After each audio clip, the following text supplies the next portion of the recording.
மறுமணத்திற்காக பெண் தேடிய தந்தையை கொடூரமாக தாக்கியிருக்கிறார் அவருடைய மகன். கூடுதல் விவரங்களை செய்தியாளர் தமிழ்ச்செல்வன் வழங்கியிருக்கலாம். தமிழ்ச்செல்வன், வணக்கம். என்ன நடந்தது? தற்பொழுது அவர் எப்படி இருக்கிறார்? விவரங்களை பதிவு பண்ணுங்க. சேலம் சூரமங்கலம் மாணிக்க வாசகர் தெருவை சேர்ந்த செல்வகுமார் என்பவர் தமிழக வனத்துறையில் வனவராக பணியாற்றி ஓய்வு பெற்றவர். இவரது மனைவி சண்முகவள்ளி உயிரிழந்த நிலையில் தமிழழகன் என்ற மகன் மற்றும் அதே போன்று கீர்த்தி வெங்கடேஷ் என்ற 2 மகன்களுடன் தனியாக வசித்து வந்தார். இந்த நிலையில் தமிழழகன் என்பவர் தனியார் கல்லூரியில் பிகாம் படித்து முடித்துவிட்டு கொடலாம்பட்டி பகுதியில் உபரி பாகங்கள் விற்பனை செய்யும் கடையில் நடத்தி வருகிறார். இந்த நிலையில் செல்வகுமார் 2வது திருமணம் செய்வதற்காக நாளிதழில் விளம்பரம் கொடுத்ததாக தெரிய வருகிறது. இதனை அறிந்த மூத்த மகன் தமிழழகன் தனது தந்தையிடம் கேட்டுள்ளார். இந்த நிலையில் வீட்டில் இருந்தபோது தந்தைக்கும் மகனுக்கும் இடையே கடுமையான வாக்குவாதம் ஏற்பட்டுள்ளது.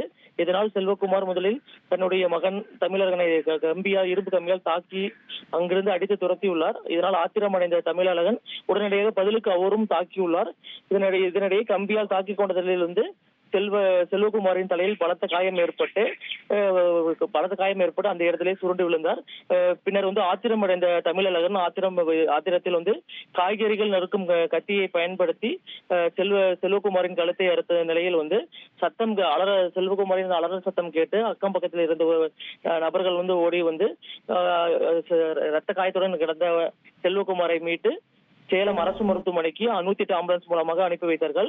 இந்நிலையில் செல்வகுமார் தற்பொழுது தீவிர சிகிச்சை பிரிவில் அனுமதிக்கப்பட்டு அவருக்கு சிகிச்சை அளிக்கப்பட்டு வருகிறது. இது தொடர்பாக தற்போது சூரமங்கலம் காவல்துறையினர் தமிழழகன் மீது வழக்கு பதிவு செய்து தற்பொழுது விசாரணை மேற்கொண்டு வராங்க. மேலும் அவரை கைது செய்து தற்பொழுது இந்த காரணம் குறித்தும் விசாரணை மேற்கொண்டு வராங்க.